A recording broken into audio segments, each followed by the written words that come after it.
sunscreen, but yeah. That's not bad. No, it smells like sunscreen, yeah. So yeah, it kind of comes and goes right now. We actually have a little bit of a patch of darker clouds over the top of us right now, keeping everything a little bit on the cooler side. Looks like our Keegan Miller going to be out.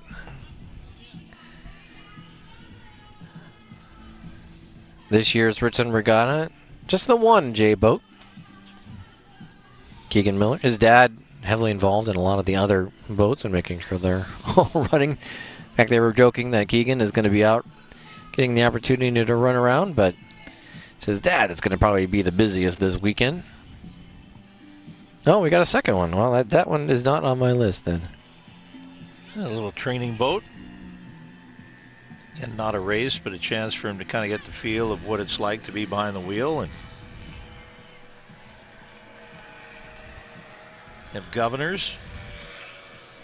Well, it's kind of funny because these little outboard boats, you heard, who was it that talked about that? One of the drivers talked about that. I think Ryder Burks talked about that. But, he's in an enclosed cockpit now. Well, before, when he was out running these boats, you're out exposed. You get to look around. You watch the kids. They'll stand up almost in the boat and turn around to see what they can see behind them. And so it's just an interesting experience and different kind of feel. So now for Ryder Burks, who's going out and he has to be more in contact with the radio, and he can't get up and turn around. Kind of like being on a jet ski. That it doesn't have a limiter on it. Yeah. Done that.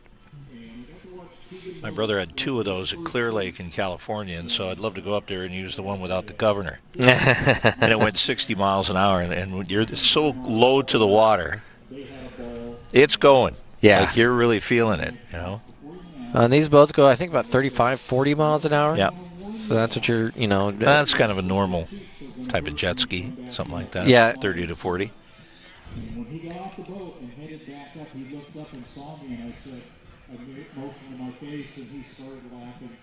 Okay, so that's Mike a problem. I think, you know what, if I recall correctly, and my memory's terrible, so there is every chance that this is wrong.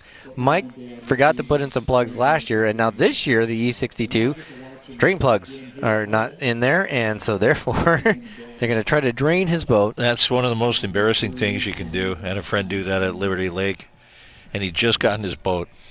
Oh. And we go to take it out, and it's taken out wide. People are laughing off the ramp. Forgot to put the plug in, huh? Yeah, it's his first day with the training wheels here. First day with him. It's his boat. It fell out. Yeah. Okay. I don't know. I just. And that can't happen. Yeah. Richie forgot to put it in. Yeah, that was pretty. It gets a little heavy, by the way. But I made sure he did it. Yeah, not me. It's not my boat. So we are going to try to get all E350s out on the river once we can get the Raining Thunder boat dealt with. And it looks like over to my left, as I look down to the pit area, they've got it just raised ever so slightly out of the water. So they can drain it, get the plug back in, and we can get going.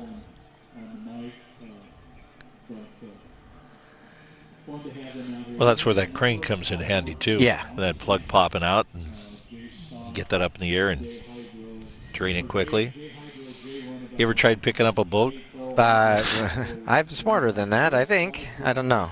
Sometimes I feel like I'm smarter than that.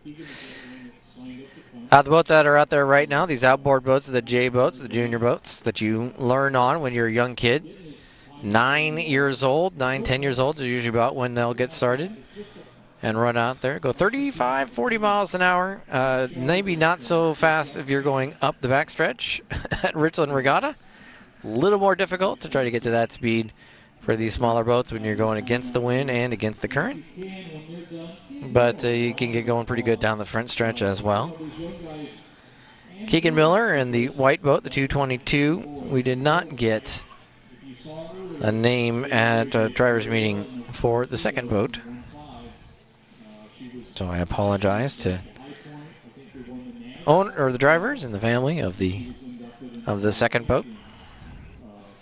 But if you want to get your kid involved, if they talk about it, or maybe you guys go to the boat races together, whether it's in Seattle or Tri-Cities, or maybe you've been to other places, Madison, San Diego, Guntersville before it ended.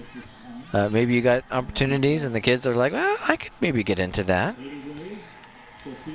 Just reach out, talk to the Northwest Powerboat Association. They'll be more than happy to reach out, talk, and tell you where you need to go.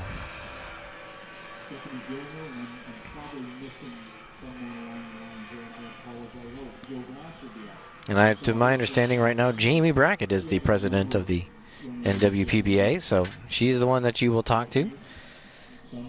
So it should be a whole lot of fun. You get out there. Jarvis's boat still out of the water for now. We'll see how long it takes to drain that boat and get the plug back and see if we can get all three going on the river.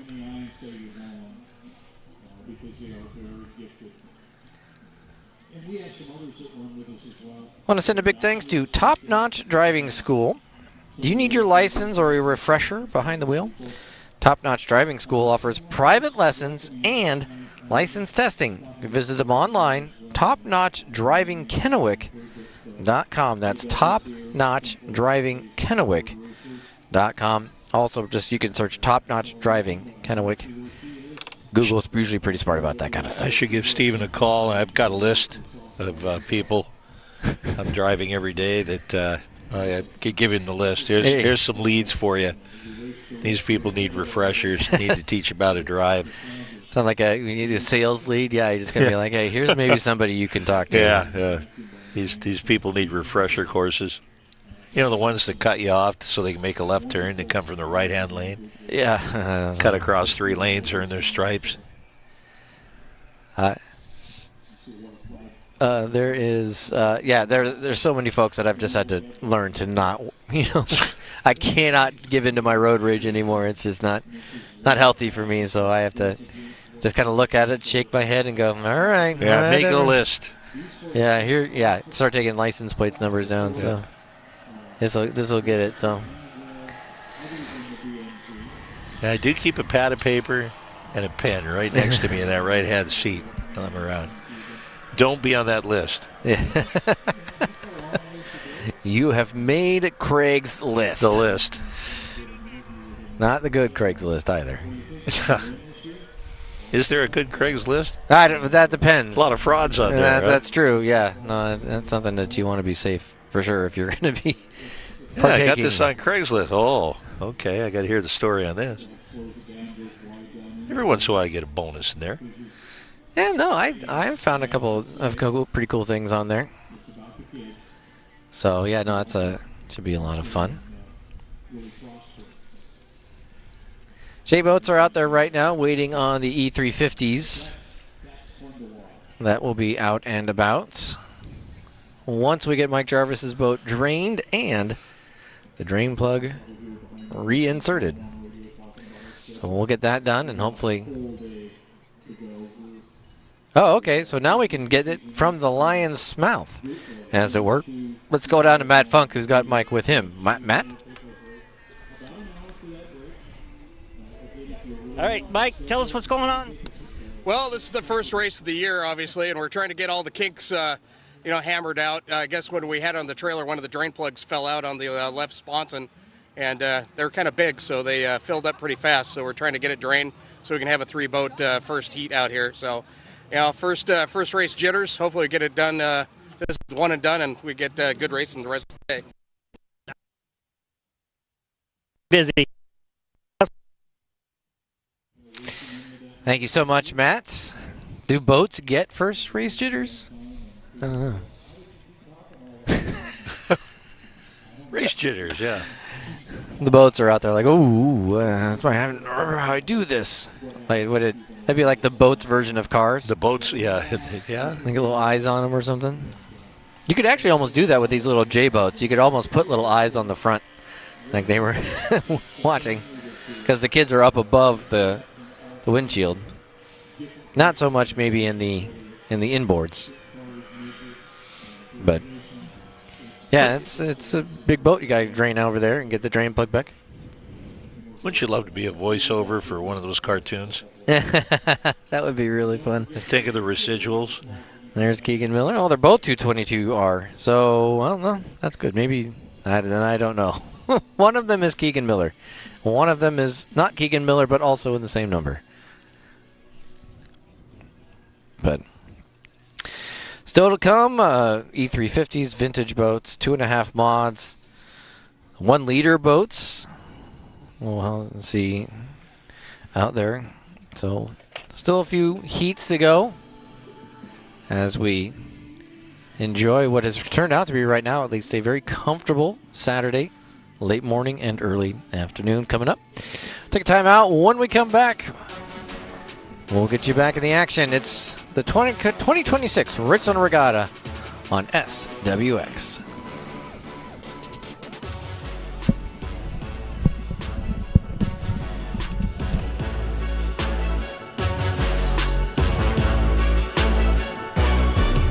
At Amco Transmissions and Total Car Care, our professional, highly trained technicians perform quality maintenance and repairs on your vehicle.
.com for more information. Big thanks to Griggs Ace Hardware for sponsoring this year's Richland Regatta, and to the City of Richland for everything they do to make this wonderful, family-friendly event possible, and all the other regatta sponsors including Ray Poland & Sons, Star Rentals, Equipment Share, Brett's Marine, Myers Auto Tech, Freedom Equipment Rentals, United Rentals, Tri-City Water Follies, and Coca-Cola. Kevin Rounds, Craig West, now joined by John Culver, who tried to let me know he was retired, and I didn't let that stop me from getting him over here to talk to us. John, how's it feel to be out at the Richland Regatta for another year? It's great. You know, they're doing a good job down here. The weather's unbelievable. You know, when I left my house today, it was blowing like crazy. I come down here, there's not even a breeze. So it's really kind of a good day to be down here. You know, it's, what is it, 70, 75 degrees maybe? And yeah, it's perfect. It's perfect weather. And you don't always get that in late June here at the Regatta, and this river area in particular can be a little bit challenging, and so it's wonderful when it works out for us. Yeah, you know, this time of year you just don't know if you're going to get the wind, the current. You know, you've got everything put together this year. It's going to be good racing today and tomorrow, it looks like. I know you've retired from this and you're stepping back, but that doesn't mean you aren't a resource for those who are here. How much have they been looking to you, and how much are you trying to like hold back and say, you guys also need to sort of figure it out on your own? It's a balancing act. I mean, you know, we started this thing back in 16, and we had to start from zero, but, you know, they call me throughout the year and text and that kind of stuff, and I've given them all the information we can give them. Plus, we had records that they ended up with, so, you know, we can see a lot of the stuff that we implemented down here they're still continuing with, and it looks like they're doing a great job.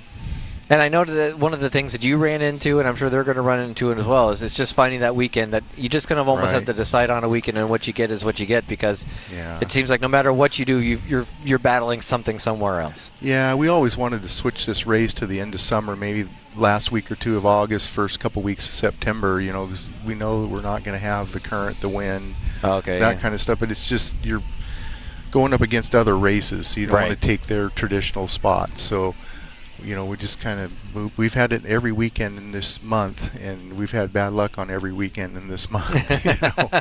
Well, yeah, we've got Burley this weekend, you got Black Lake in a couple of weekends. I know Valley Field is, I think, next weekend, and then you know, the Unlimited season starts next weekend. So you're always something that you're trying to figure out. So yeah, they got Madison's next weekend and Valley Field the weekend after. So I know my son Josh is driving the GP17, so we're kind of keeping track of that. Yeah, no, that's right. The GP season starts next weekend, so the thunder on the river, that's for sure. Exactly, yeah.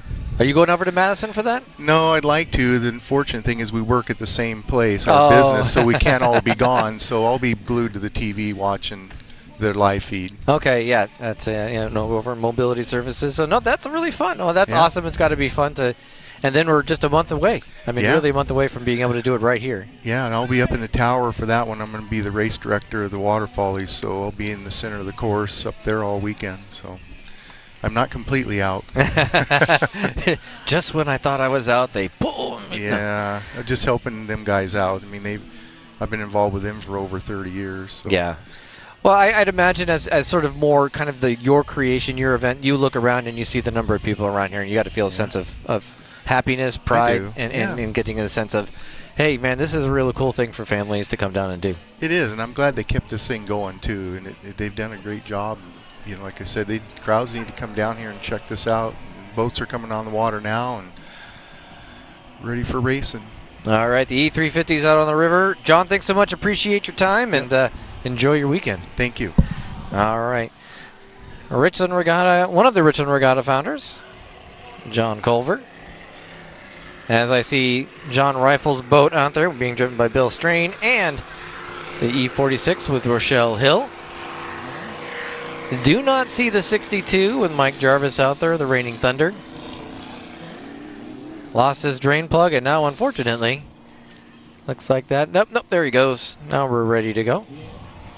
So all three E350s will be out on the river.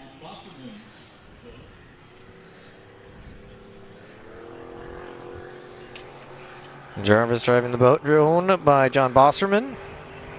So it's John Rifle owner, John Bosserman owner, and then Rochelle owns her own boat.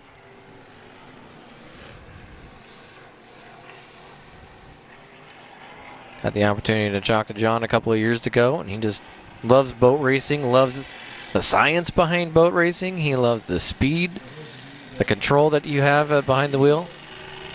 He has stepped back to take more of an ownership role, but still pretty darn cool. As Mike Jarvis, that engine doesn't sound the healthiest.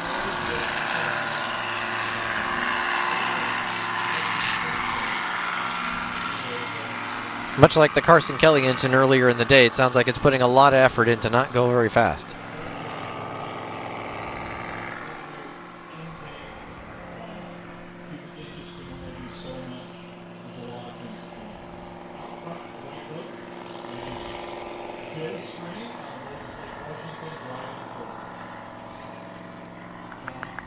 Running at very high RPM, you can hear it. Yeah. And I think the Three Stooges said it best, getting no place fast.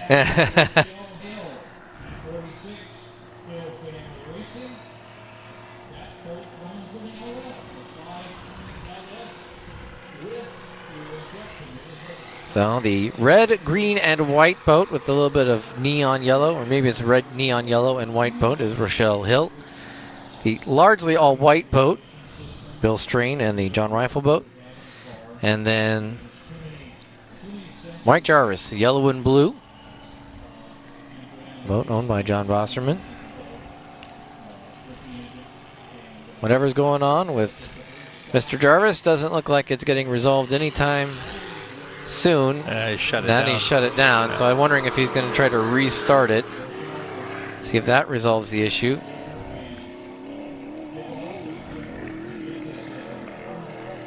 One minute remaining in the milling period.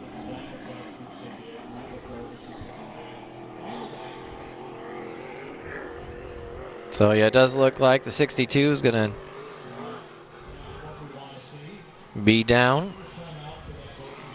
He's on the outside, so we'll be right now the 226 in lane number 1, the 46 in lane number 2.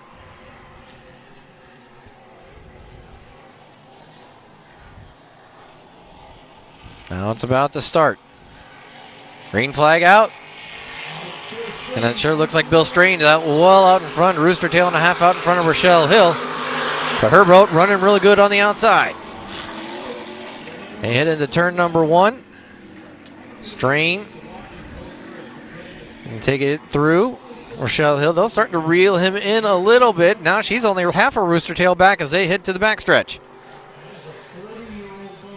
Bill Strain trying to battle with Rochelle Hill, who's coming up on the outside. This might be as good as I've seen Rochelle's boat look in any of the times. She hasn't had a lot of luck here, Kevin, as she's had some checkouts where she wasn't able to finish the weekend, and she's running a great race right now. And she'll be first across the start-finish line, heading into turn number 1. Yeah, well, she comes to the Tri-Cities a lot, but not usually with the best luck. This time she's out front right now, well out in front. Bill Strain backing way off, or the boat's doing it for him. So right now Rochelle Hill really out on her own. As long as the boat handles itself, stays together, doesn't have any problems, she's going to win a heat. And the interesting thing, too, is she's not tucking into the buoy, as you see so many boat racers do. She's staying well out, lane 3, maybe lane 4, wide out there, making sure she could be just fine.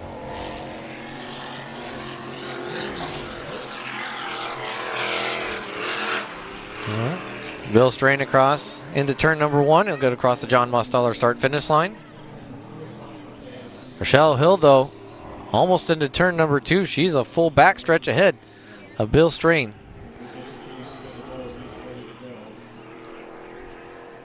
Rochelle Hill coming out of turn number 2. White flag, a wave for her. One more lap to go for the 46.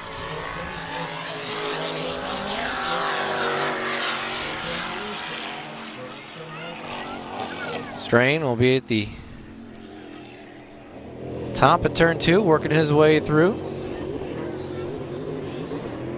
Meanwhile, Rochelle Hill, half a lap away from a heat win. The E46 boat.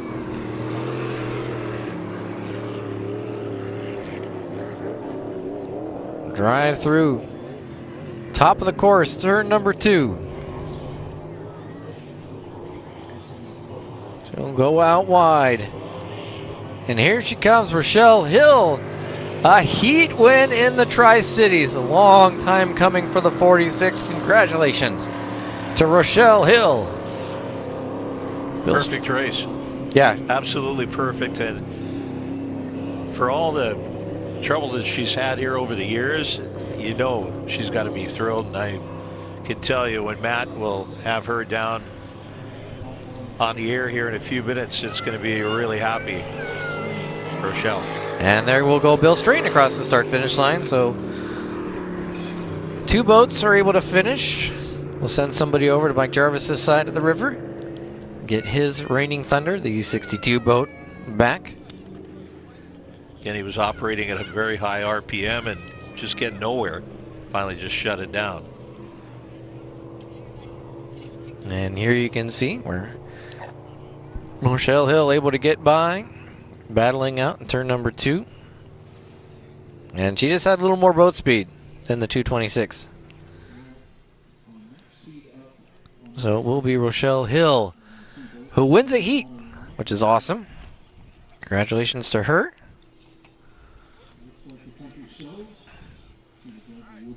Bill Strain able to get the boat out and back on its own power, which for some of these boats, that's good enough. That's just good enough. So hopefully we'll have an opportunity. And there she comes, yeah. As you can see her coming out of turn number 2. Firing down to the John Moss Stiller start-finish line. The E46 P1. Good to see that happening for her. Put a lot of work in. And she's done a lot of experiments. She's doing things with her boat that other boats are going to potentially learn from. So, not that you aren't always learning down there from other people, but... Yeah, she's been one that has done a lot of tinkering over the years. Talks about it quite a bit. And finally has come up with the magic elixir. Yep. And it took off right at the start, and you could tell she was on a mission. Excellent run. Yeah, hopefully we'll get a chance to talk to her when we come back. You're watching coverage of the 2026 Richland Regatta on SWX.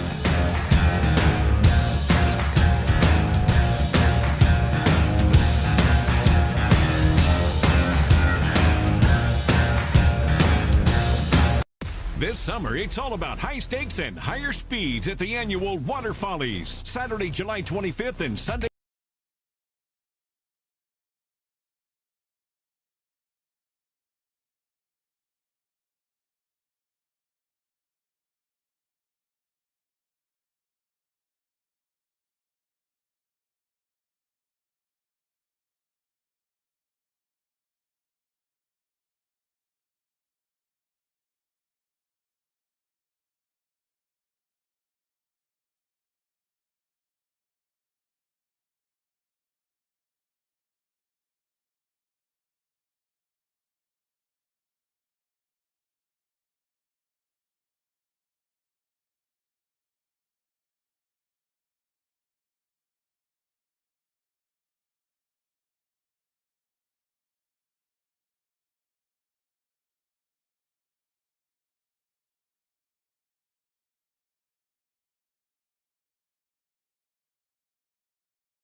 Wax. Do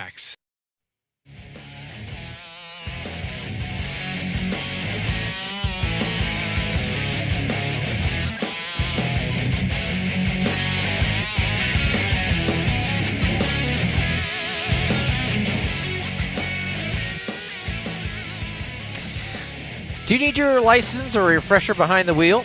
Top Notch Driving School offers private lessons and license testing. Visit them online, topnotchdrivingkennewick.com. Let's head on down to the pits, and Matt Funk has got our winner. Matt? Rochelle here, the winner of the race. Rochelle, you look good.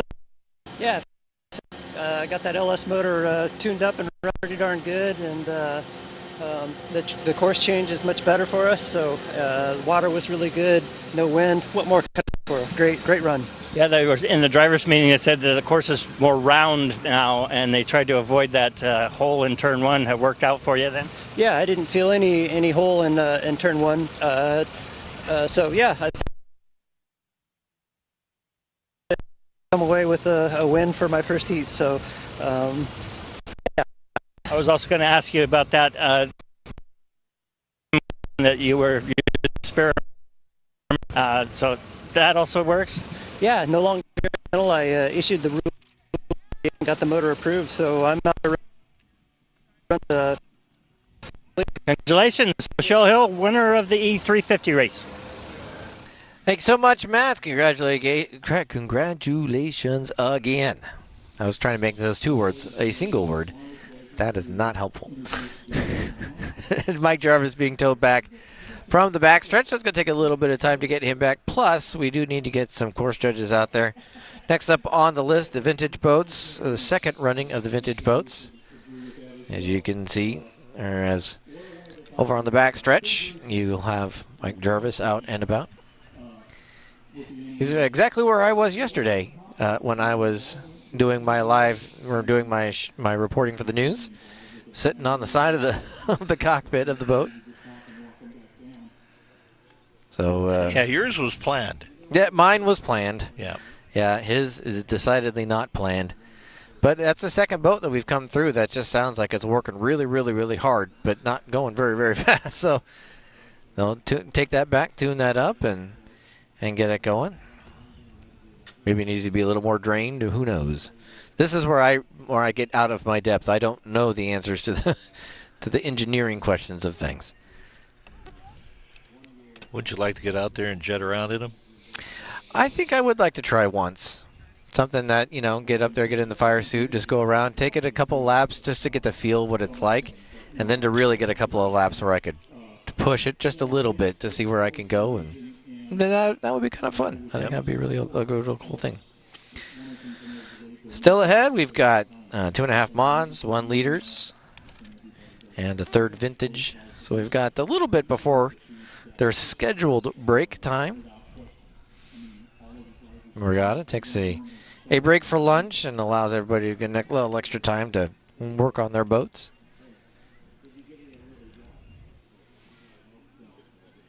Well, the main thing is to continue with the weather we're having, which is fantastic. And if you're at home, it's absolutely free. Come on down. You've got the car show downtown too. So Richland, the place to be today and tomorrow. Yeah, cool desert nights, the parade last night, and just a huge bunch of things going on at the Uptown.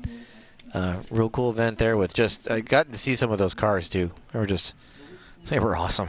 They were awesome cars. Probably nothing I could afford, but they certainly were cool to look at. Very appreciative. Classic cars, just real beautiful cars that are out and about. Meanwhile, we're at Howard Amon Park where the boats are going. Pretty good speed so far today, and thankfully the wind is not. So we've been pretty lucky with that so far. But we're here at the Lee Boat Dock.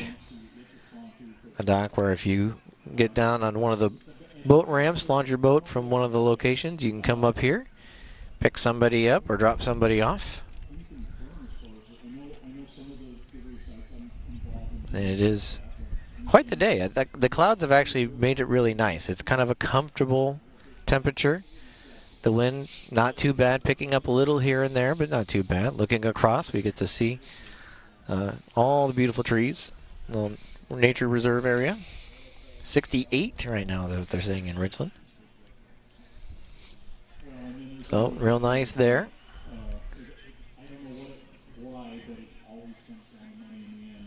Boats going in, boats coming out of the water.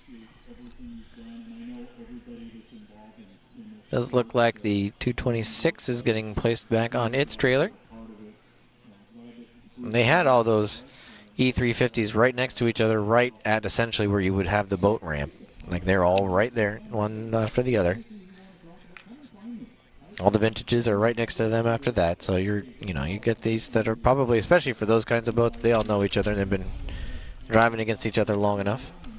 Yeah, they'll jump in and help each other if there's a problem too. Been known to do that.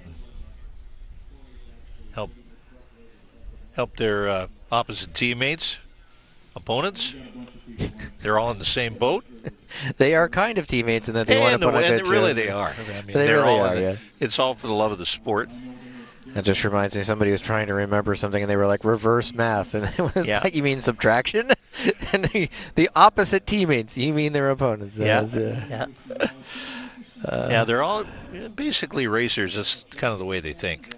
You do have ones that You'll see it in a NASCAR race. Every once in a while, somebody will jump out and start throwing them. Yeah. Just the good old boys. So we got still waiting on turn judges and for Mike Jarvis to get off the course. Then we'll get our vintage boats out there. But they all travel together. They all know each other. Yeah. It's well, they all club. live in similar areas oftentimes. Yeah. Somebody has a problem, you can call on them.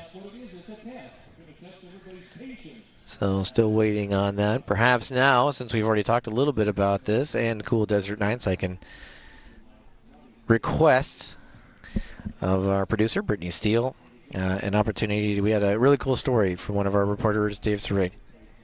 Because it's just a really fun weekend. This is a great weekend to be in the city of Richland. And Davis Rail went to find out more about how that is helping the city and the Tri-Cities. Kevin Lewis, Visit Tri-Cities president and CEO, says the 2026 Richland Regatta at Howard Amen will bring in an estimated $225,000 over Saturday and Sunday.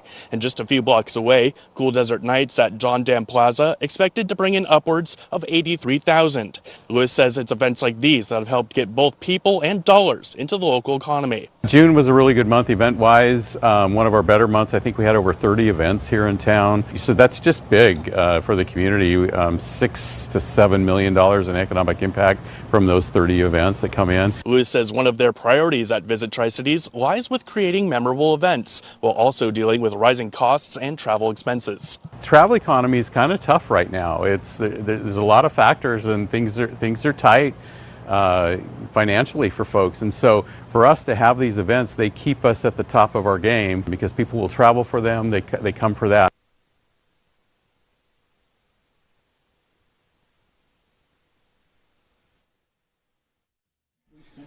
Kevin Lewis, Visit Tri-City CEO. Yeah, no, and that's the great thing. You talk about it there, the idea that costs are rising and people, they're always looking for something to do, but maybe they don't necessarily want to pay as much of money to do it. Why not come down to the river and have a good time? Well, the economics on it, they say, is each dollar turns over 5 times after it gets turned over. So, for example, you go to a restaurant, they've got to buy, and then, the shipping company. I mean, all that comes into play. With the event manufacturing, and then employees get paid, and so there's where each dollar turns into 5. Means a lot. Yeah, and I meant to finish that by for free. Come down here to enjoy this event for free. Cool. We do have places you can spend money. You can't. Oh yeah, no. By all means, if you get hungry or you get thirsty, there are places to go. If you're warm, there's things to cool you down. All of it, all everywhere. But yeah, no, it should be an opportunity to come down and enjoy it. And and the weather couldn't be much better for today. So we'll hope that it holds out for today. But it's certainly for right now, it's not going to roast you to death. You're not going to come out of here looking too red. And we'll decide that tomorrow. That's afternoon, true. Yeah, with no tent. Tomorrow might be where there's no clouds tomorrow.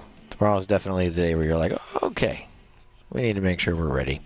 One of the fun things is being here along the Columbia Park Trail that you see is that it's just people are able to, there's benches, you can take your own seating, there's the walking, hiking, biking, running path, whatever it is that you can do, and so you get opportunities. And some people probably just walk along the park, enjoy it, start down here at Howard Amen and walk up that way, get as far as you can go or as far as you want to go, and then work your way back. So yeah, normally we'll work with a tent, but one of the reasons they weren't too sure as far as wind today, and you didn't want the tent ended up becoming Dorothy's house and blowing across the other side of the river, right?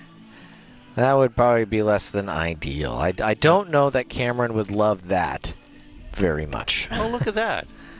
Hey, there's my tent on could TV. Fly, yeah.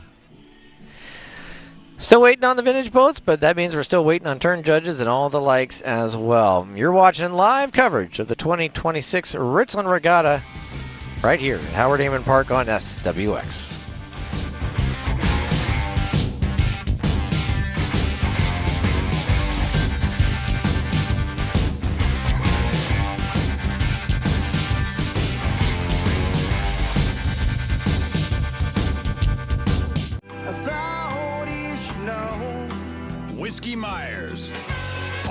24th, Legends Casino.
On NBC and Peacock. As you can see, out on the docks, some boats getting pushed away. Some of the vintage boats. So we'll get a vintage little run in here before we do the 2.5 mods. And it does look like 3 vintage boats are going to be able to make it out.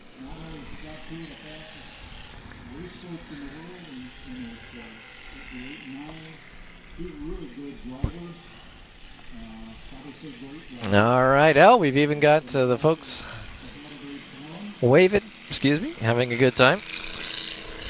I believe. And these are the old school. They got the open cockpit. Steve Compton out there with the yellow boat. And also out there, the 66 with Austin Hayes. Again, it's not a race. This is an exhibition. Yeah, and it's good to see all 3 boats out there. So they're not going to push it. I mean, they get a little bit like they want to maybe do a drag race sometimes, but they're not going to try to go full bore into the turns. It's kind of showing the way it used to be. Crazy I can't remember. I might have caught the tail end of the open cockpit unlimited era. And back in the 80s, but yeah, I've always remembered the boats with completely enclosed cockpits.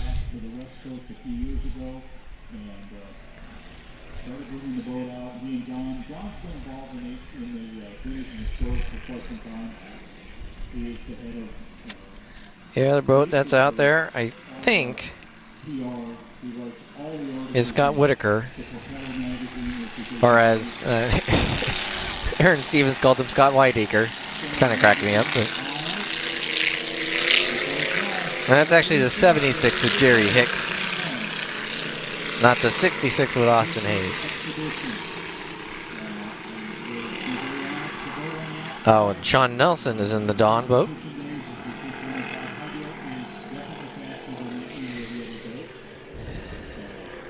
The venerable Steve Compton, the only one driving his Gold Streak vintage boat this weekend.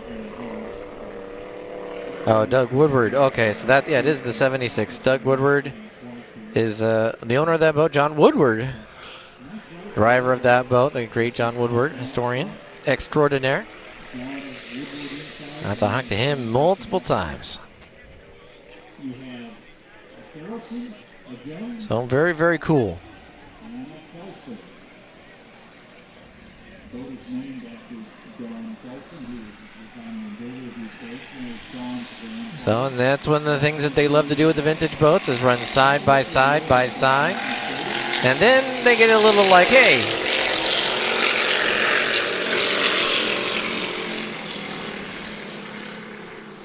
But always a great sound hearing those vintage boats. And great to see so many of them. He gave us a little show right there in the stretch and the straightaway. Yeah, it kind of be even, and then it becomes a little bit of a drag race, which is fun.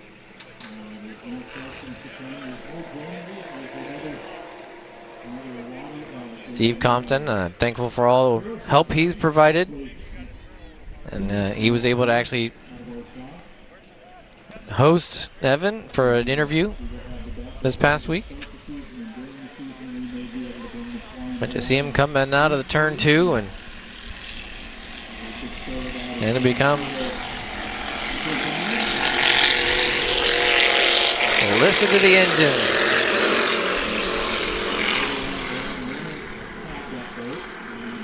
Just a whole lot of fun, a whole lot of noise. After this, we'll have the 2.5 mods. Right now, we've got 6 boats listed in that. See which ones can get out.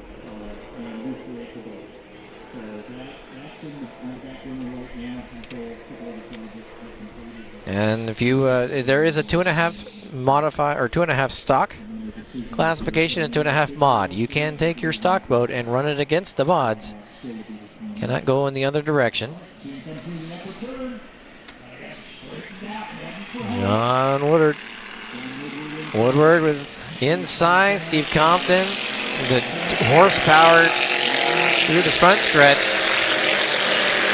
John Nelson out wide in the dawn.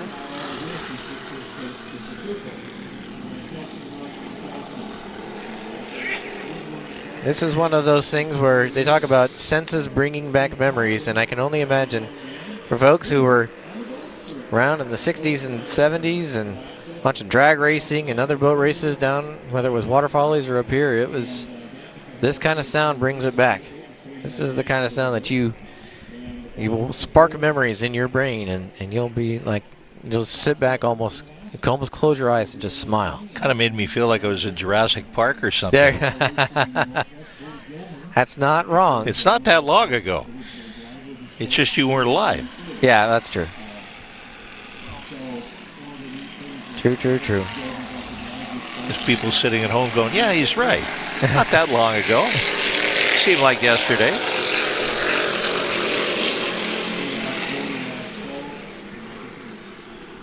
A little bit of a show there in the straight. Yeah, each one getting their opportunity to showcase the horsepower that these boats have.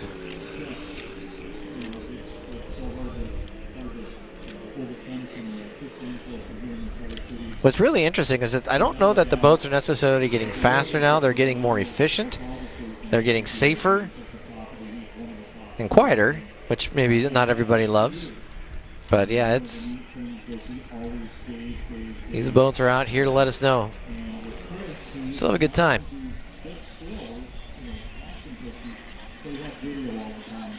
And if you're interested, I know that Water Follies offers vintage boat rides occasionally. They are costs, so you just want to make sure that you know about that. But they have some of those boats that are designed as 2-seaters that you can get out with.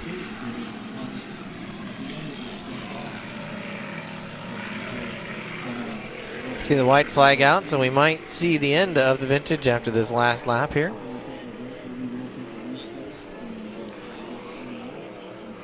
One of the great things that they try to do is that this way you get 3 vintage boats out, get there to run around while you deal with getting other boats in and out of the water.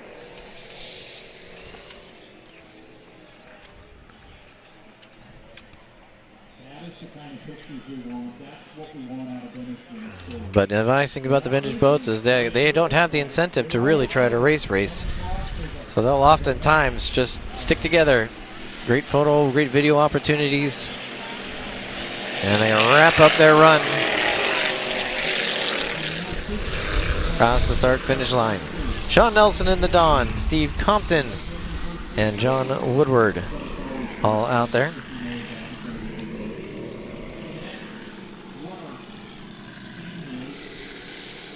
Good news is all three got out. All three are under power, as it looks like they're going to be all under power heading back.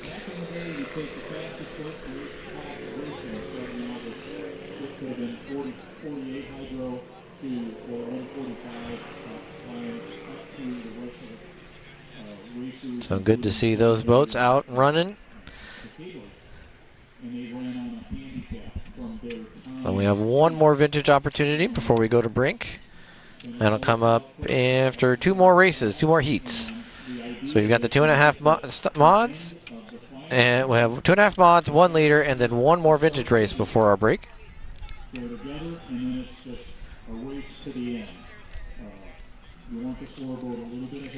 There you can see them all coming out. It's always really fun to see these old boats here. Really, it's more fun to hear the old boats, but they are pretty boats as well. I like to call it a healthy sound. Yes. Well, to be fair, those boats have sounded better than a couple of boats we've seen that are racing, trying to get points. So, a lot of history in those old boats. So 2.5 mods coming up next.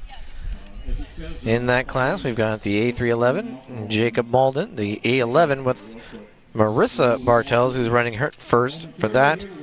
The A3 with Brady Brackett, that's a new number for him. He was the 33, the T33 last year. They've upgraded that boat now to 2.5 mod. The A90 for Travis Olsch, and then the A37 with Charles McDonald. And those are the boats currently scheduled to be out there running around, trying to have a good time, see if they can win a heat. I know they've tried to map this out so that essentially when you get turn judges, they're judges for 2 heats, and then they come back and there's another set of judges that goes out for another 2 heats, and keep this moving along as quickly as possible.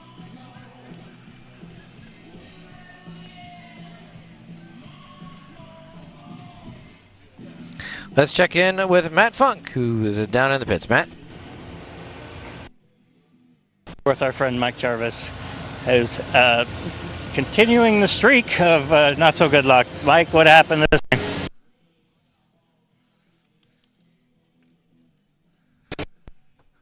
This is where the drain plug, the rest one, I don't know. We'll just say it was a mystery. This is a brand new motor. It had this built over the off and on, and this is an actual Chevy, and we break this in. I didn't. And I want to apologize again for the technical issues. We're working on trying to get that pit area much cleaner signal for us so that we can send it back and get it on the air. And you can hear from the drivers. They did talk about that maybe he doesn't entirely know what was going on there. They'd rebuilt that engine. It was a brand new engine, and obviously the drain plug situation wouldn't help things, but you know, you would like to think that when you got a new engine that everything should just run, but then engines are very complicated things. So they're still obviously working on it and trying to get things going over there in the 62 pit. But we'll hopefully see him in the second half. They've got essentially each classification gets 1 heat per half day. The only exception to that is vintages, but that's because there are 9 vintage boats. 3 vintage boats each get 1 heat. So there's vintage 1, vintage 2, and vintage 3.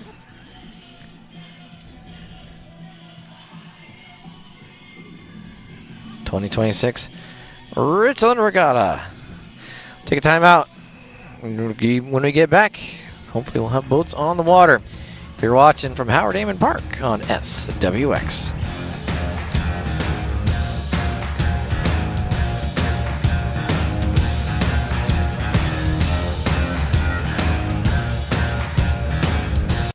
This This summer, it's all about high stakes and higher speeds at the annual Water Follies, Saturday, July 25th and Sunday.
for more information.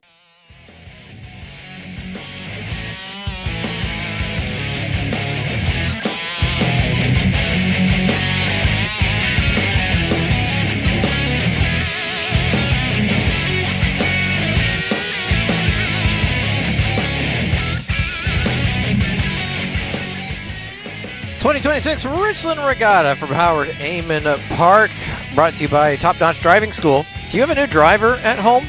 Top Notch Driving School offers teen driver education, behind-the-wheel training, and state-certified instructors. You can learn more on their website at topnotchdrivingkennewick.com. Well, waiting for the next round of boat racing, 2.5 miles, followed by the 1 liters, and then we'll have another vintage showcase before we get to the lunch break. Originally scheduled for noon, as per usual. We're running a little bit behind, but it happens, and it always seems to do so. So,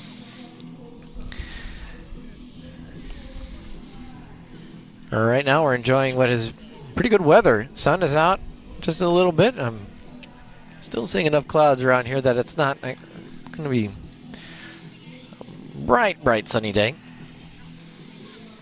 But it does look like it's going to be plenty comfortable temperature-wise, especially after we've had 90 degrees, feels like, for so long.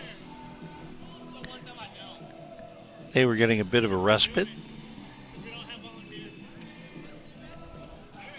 And I was looking at the weather forecast last night. They were thinking tonight we might get a little bit of drizzle. Yeah, there's some possibilities. It's supposed to clear up throughout the day, and then I think it's going to be less cloudy tomorrow, but the wind is going to pick up tomorrow as we had this. I'm not that I know enough of the terminology to. Not that I'm knowing enough to be able to say, hey, this is what's happening in the weather forecast, but it does look like they brought in some cooler weather. A system came in. Potentially was going to drop a little bit of rain overnight, and then really was just going to kind of cool things off. And I think we're done for the 90s for at least the rest of June. Of course, July is right around the corner, which means we'll be back in the 90s before we know it. But at least for now, here in the Tri-Cities, you should be able to enjoy a little bit of cooler temperatures. That is for sure.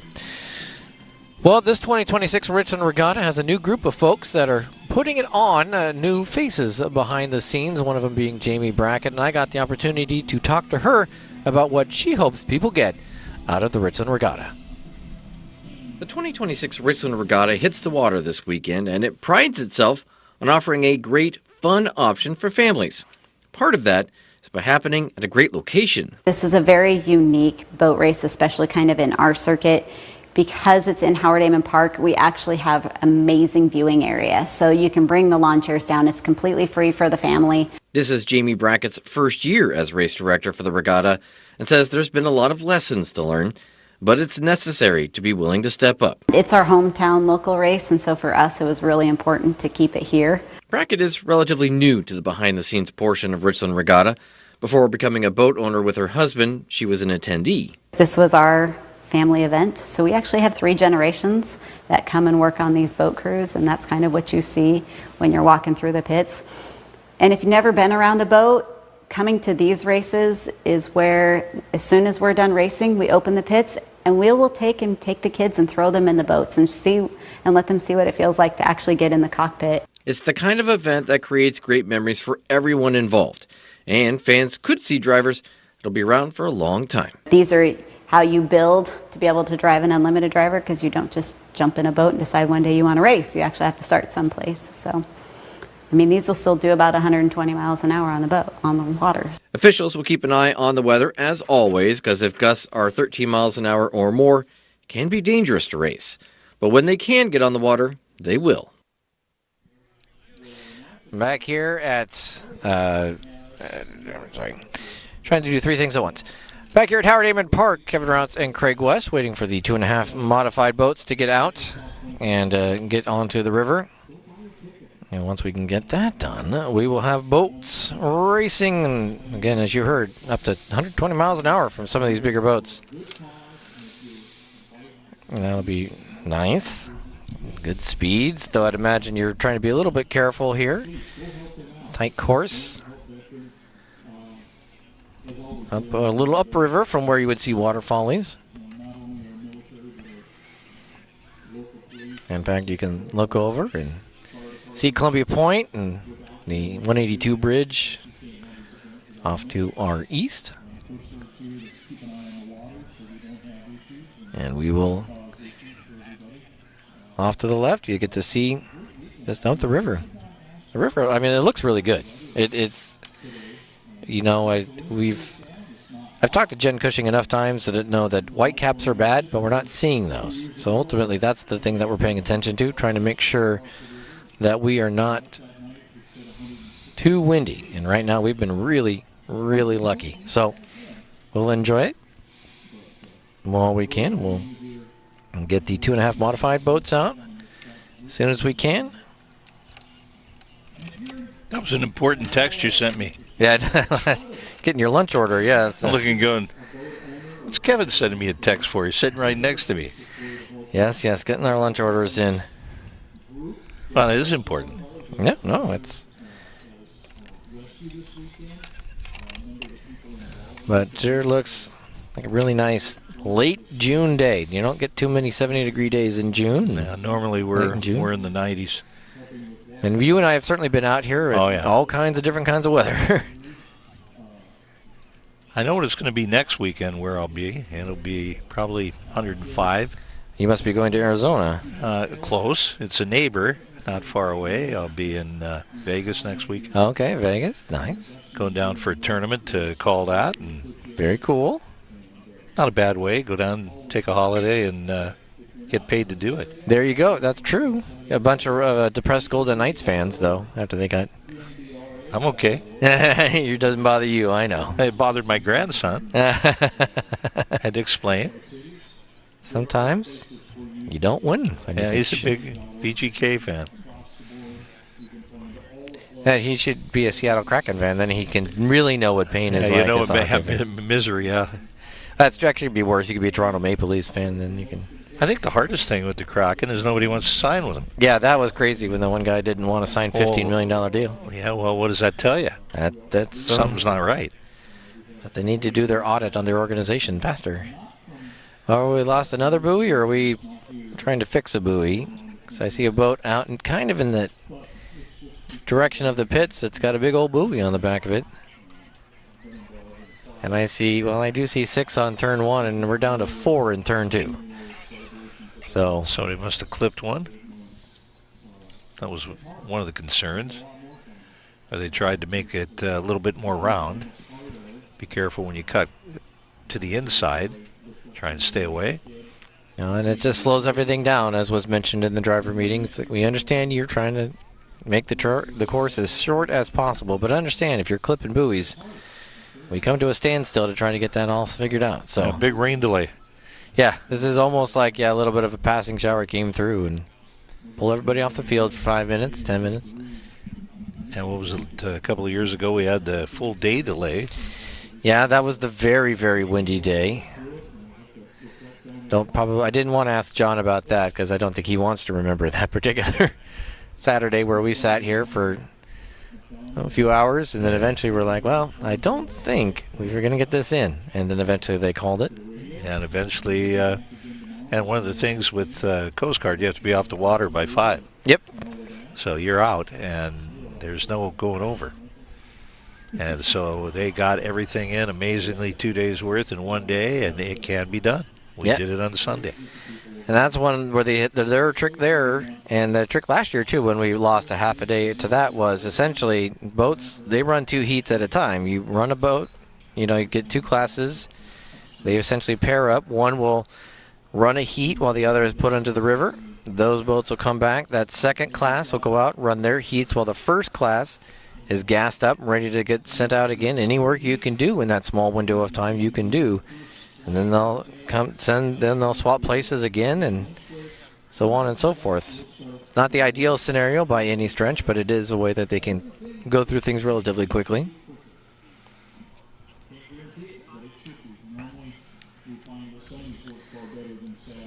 Sun out.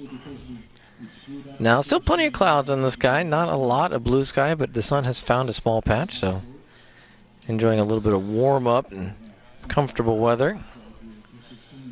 Looking up and down here on the river banks, decent crowd to our left and to our right have gathered for this. Again, it's free today and tomorrow, racing until 5, so an opportunity for you to come down here. And with the car show, you got a lot going on in Richland, downtown on G-Way, and come down and join us.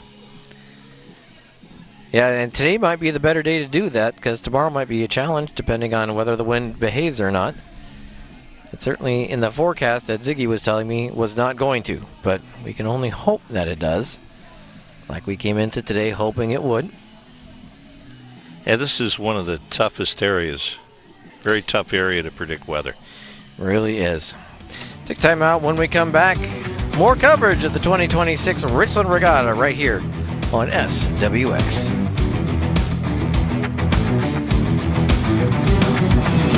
At Amco Transmissions and Total Car Care, our professional, highly trained technicians perform quality maintenance and repairs on your vehicle.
2.5 modifieds on the river right now. One of them struggling, Marissa Bartels' boat. She pulled off to the side and couldn't get it, had to shut it down, tried to refire it. So right now I can see Justin Burnett. Going right by us was just Jacob Malden. Travis Olsch also out there, and is Brady Brackett. Brady says he's just going to sit on the outside when I was talking to him. Just make sure that this new engine, the resetup that they got, is good to go. Unfortunately, it looks like Marissa is not going to be able to get everything fired. She's going to keep trying, though. Yeah, she's right in a vulnerable position, too. Right at that start line. She moved out to the outside, but she didn't get out of the racing lane. It's the only thing that she ran into. But with just the 4 boats, I think she should be okay and enough out of the way. As Justin Burnett, Travis Olsch. Burnett, the driver rep this weekend. And they might try to get Marissa out of the way as she's trying to start to float down the river a little bit. Yeah, pretty good current, and that's one of the things you have to be careful about, but looks like they're going to try and get a rescue boat out there. Yeah, they might try to get her just sort of a little bit out of the way, but they don't want to create too much of a wake. So Brady Brackett also going back to the docks. We are down from 5 boats to 3. So it'll be Travis Olsch, Justin Burnett, and Jacob Malden. Well, Malden came here last year, really struggled to get that boat going, so it's good to see him out running. And green flag goes. Travis Olsch, Justin Burnett first across the start-finish line. Olsch already has 1 heat win today. He's got the inside, Burnett outside of him. Exiting turn number 1 as Jacob Malden now come across the start-finish line. So right now it's about a 2 rooster tail lead for Travis Olsch. Justin Burnett just staying right there, lane number 2. So far today, everything has gone well for Olsch. It really has. Things have been lining up for him quite well. Justin Burnett, though, going to be right now sitting second place. Nothing to be sad about there.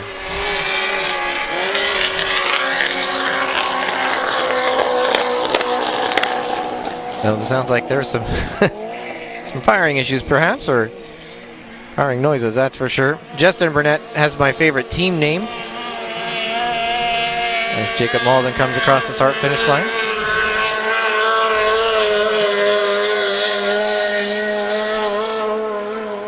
Burnett's team name is Hydrochondriac Racing. Instead of hypochondriac, he's a hydrochondriac. But right now, it's Travis Olsch. Looks like he's definitely in the driver's seat to go 2 for 2 to start his weekend here at the Richland Regatta. We begin lap number 3.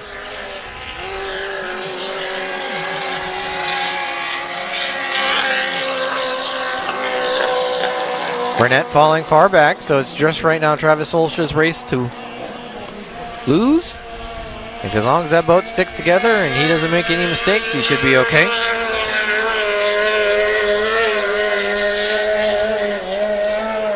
Burnett, not quite half a straightaway away. Jacob Malden back in 3rd, but he's gonna, as long as that boat can cross, he's gonna get a podium finish out of this. So not too shabby there for the 311.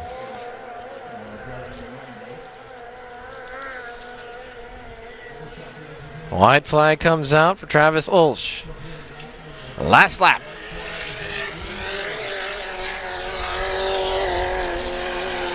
And at this point, Olsch should know and has probably been told he does not need to push anything. Go out there, run smart, run efficiently, and get yourself across the start-finish line for another number 1.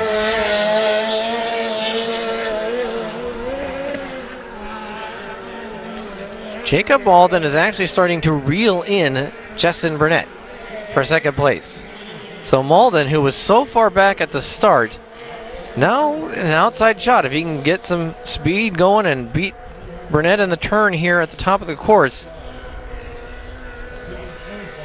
He's running him down. He's getting inside the rooster tail of Justin Burnett as Travis Ulsh seems to have found a comfortable spot where he can just run the boat, keep it going, and keep it on the water. But it will be a drag race for second. Jacob Malden, pedal to the metal, will finish in second. Justin Burnett finishes in third, all behind Travis Ulsh, who won his second heat of the day. 2 for 2 for the 90. That was a great job right there, and he had a good plan, and you could see it, and you called it. Really got on that second turn, and that's where it really began to make the gains, and then took charge in the straight. Down that front stretch. Done. Unfortunately for Marissa Bartels, that boat never really did get going, so she's going to have to get towed back to the docks. Brady Brackett did get back to the docks under his own power, but was not able to start the race. So 3 boats will come in, all under their own power, which is great. Marissa, you know that family. They've connected in with Bruce Ratchford. So that crew is going to get to work and make sure that they get everything going and get another opportunity here later today. We're at very worst be able to get back into it tomorrow. At the very worst, get that boat ready for tomorrow.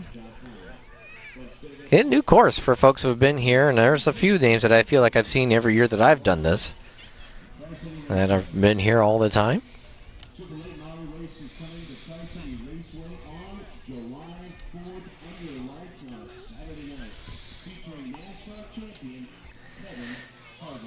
So we'll get those boats off of the water, get the 1 liters in. There are 3 listed 1 liters. No, 4. There's 4. Sorry, 4 listed 1 liters. One of them will be split duty between Marissa Bartels and her sister Marina O'Farrell. Congratulations again to Marina and Gunnar O'Farrell, who both, who married each other. They both got married, yes, to each other earlier this year, just about 3-4 months ago. So that's awesome for them. We saw them at hydro testing back there in late May. So it was a lot of fun to be over there and get an opportunity to see what was going on with the boats at that time. There were certainly multiple classifications, lots of them getting opportunities to go out, see what they got for the year. And thankfully this year we didn't have anybody go up and over like we did last year. Okay, no, I had my suspicions, but couldn't say for sure. And the problem is So we are down a couple of buoys, though. One here at the dock, at the main start line, John Mosteller start-finish line dock. Another one has been moved over to the pit area. So turn 2 right now is down a couple of buoys. A few fries short of a Happy Meal, is that what you're trying to say? Yeah. But they'll get that all straightened out when they get to their break and get those back on where they need to be. 2 more classifications before we get to our lunch break. We will break with the regatta. It was originally scheduled to be noon. It looks like it'll be closer to 1, and then we'll go all the way through 5 o'clock right here on SWX. Folks, if you're out of the area, thank you so much for tuning in and watching.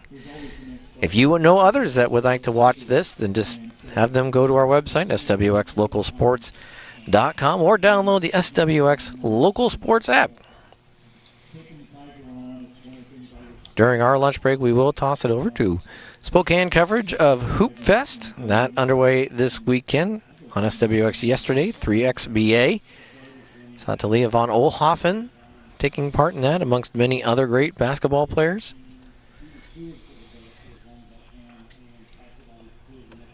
Of course, Hoop Fest, the largest 3-on-3 tournament in the world.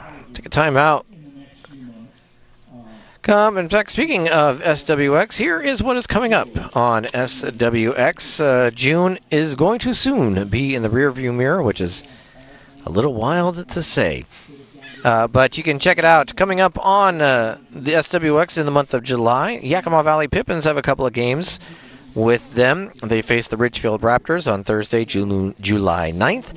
That game will get going at 6:30 on July 19th. That's a Sunday. We'll have the Portland Pickles and the Yakima Valley Pippins beginning at 5:30. And then, as we always do, final weekend of July, Water Follies, the Apollo Columbia Cup, and so many other great races happening that will have coverage Saturday afternoon, 1 to 5, and then all day Sunday, Nate Brown, myself, and so many others bringing you unlimited hydroplanes, Grand Prix hydroplanes, and so much more. Take a time out. When we come back, more coverage of the 2026 Richland Regatta. You're watching SWX.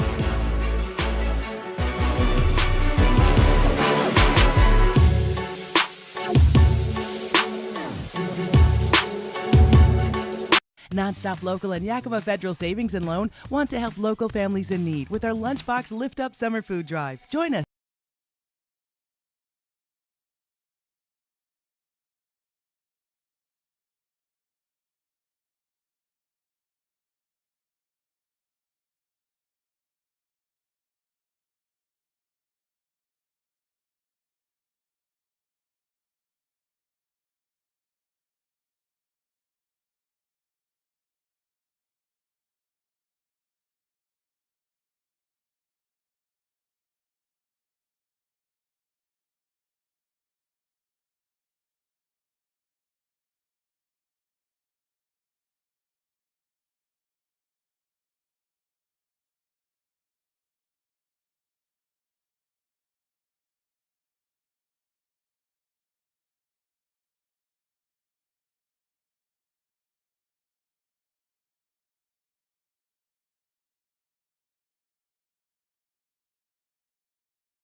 Home.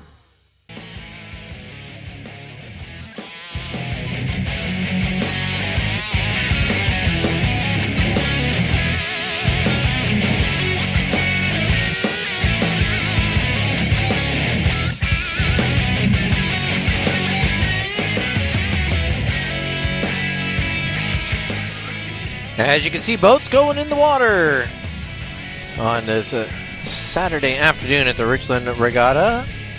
Craig, you know what we haven't really seen so far this year is the big line of geese. There's usually a big line of geese that come by and say hello, and haven't gotten one of those yet. So we'll have to keep an eye on it, see if that. But they weren't deported, were they? I don't, because they're Canadian. I don't know. I don't think we need to go that direction with any of that. So, but enjoying a very comfortable day. Charlie, why don't you swing on over here and get on the other side of Craig, and we'll get you some time. Charlie Grigg, who saved my bacon yesterday because of a mistake I made, and I just asked Charlie if there was a solution at his store, and he said, yeah, no, just go on down there, and it's down there. So thankfully that helped me out. But Charlie, you know, as one of the founders of this event, when you look around and see the number of people here and the racing and all that, how do you feel? I feel pretty good about it. I wasn't a founder. John Culver was. Yeah, it's true. You're just one of the early. I was a sponsor at the time, and then got involved with John, and we were just sitting talking about, hey, John, you and Vonna started this, and it's really cool that it continues on. Well, we'll continue our conversation with Charlie here, but we do want to get down to the pits because Travis Ulsh is now 2 for 2, and Matt Funk is with him. Matt? Hey, we just caught up with Travis Olsch after another good showing, this time in the mod class, and still went out there in your stock and beat everybody.